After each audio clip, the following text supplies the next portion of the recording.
చంద్రబాబు నాయుడు నితీష్ కుమార్ కాంగ్రెస్కి మద్దతు ఇచ్చేవాళ్ళు, సీట్లు ఎక్కువ అడిగేవాళ్ళు, ఇది మంత్రి పదవులు, ఫండింగ్ ఎక్కువ అడిగేవాళ్ళు, ఇచ్చి తీసుకునేవాళ్ళు.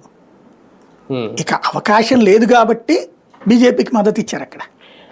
అంటే బీజేపీకి చెక్ పెట్టడానికి కూడా తెర వెనక ఏమైనా వ్యూహం జరుగుతుందా? అది ఆంధ్రప్రదేశ్ రాష్ట్రంలో కూడా అమలు చేయాలని కాంగ్రెస్ అనుకుంటుందా? అట్లేం లేదు. బీజేపీ విషయంలో వాళ్ళు ఇక్కడ చేయడానికి ఏం లేదు. కాంగ్రెస్ పార్టీ కాన్సెప్ట్ అలా ఏంటంటే తెలుగుదేశానికి ఇబ్బంది కలిగించని రీతిలో ఆంధ్రప్రదేశ్లో నడుచుకోవాలి. ఇప్పుడు మొన్న 240 దగ్గరకు వచ్చాడు మోడీ, రేపు ఏ 200కు వస్తే కనుక తెలుగుదేశం తమకు మద్దతు ఇస్తుంది, బేరం ఆడుకోవచ్చు.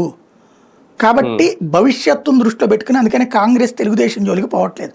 జాతీయ స్థాయి రాజకీయాల్లో ఇప్పుడు మొన్న అతను అడిగింది అదే కదా జగను, నీకు ఇక్కడ నిన్న ఎలక్షన్స్ ఎంత దరిద్రంగా జరిగినాయి.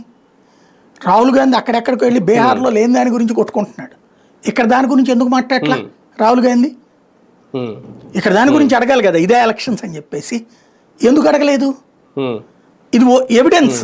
రాహుల్ గాంధీ నోట్ల నుంచి వస్తే దేశం అంతా చర్చ జరిగేది కదా, ఎందుకు చంద్రబాబు గారికి ఇబ్బంది రాకూడదు?